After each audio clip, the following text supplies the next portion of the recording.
Brian Fleming knows firsthand the power of a praying woman, or two. He grew up in Florida and was intending to pursue a medical career. I had planned on going to college and becoming a doctor. I just always wanted to help people. But all that changed on September 11, 2001. I was in my second period Spanish class at about 10 o'clock in the morning. And I remember the teacher turning the TV on, and I saw the second airplane fly into the buildings in New York City. And it was really at that point, I just felt as if I would be a hypocrite if I didn't commit just a few years of my life to protecting and preserving the American freedom that we all enjoy every single day. He enlisted in the Army after high school and was deployed to Kandahar, Afghanistan. In April of 2006, Brian got his first taste of guerrilla warfare. It was about 7 o'clock in the morning, and my vehicle ran over a double stack of anti-tank mines that were buried in the road. It threw our 15,000-pound vehicle about 10 feet to the side of the road. I remember as the vehicle landed, I was sitting there and I could see the gray and black smoke and the dust, and I sat there and I thought to myself, I think we just got blown up. Incredibly, Brian was unharmed in the attack. I opened my door, I stepped out, and I walked away without a scratch on me. We had 2 men injured that day, but nobody died. Then a few days later, Brian received an email from his mother.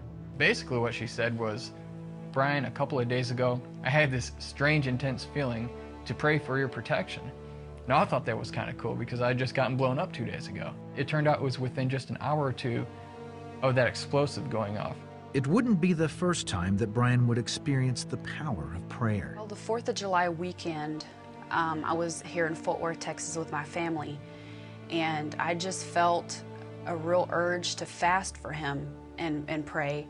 And my mother confirmed it to me that I needed to fast and pray. Just 2 weeks later, the convoy Brian was traveling in was attacked by a suicide bomber. This time, he was unable to walk away. First thing I remember after regaining consciousness was that I was laying in a ditch on the side of the road. My helmet was no longer on my head. I couldn't find my weapon. I had a fountain of blood pouring out of my face.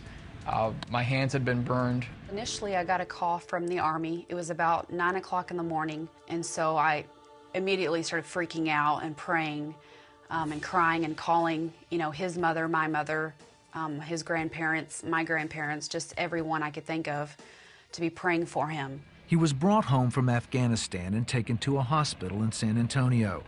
Although the burns were very severe and the doctors were concerned about possible brain trauma, Brian was alive.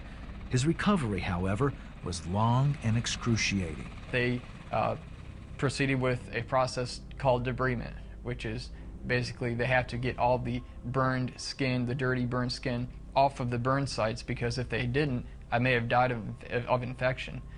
I asked them if they could put me out. Just give me some anesthetic.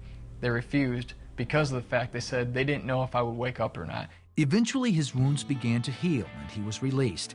Brian was awarded a Purple Heart and given an honorable medical discharge.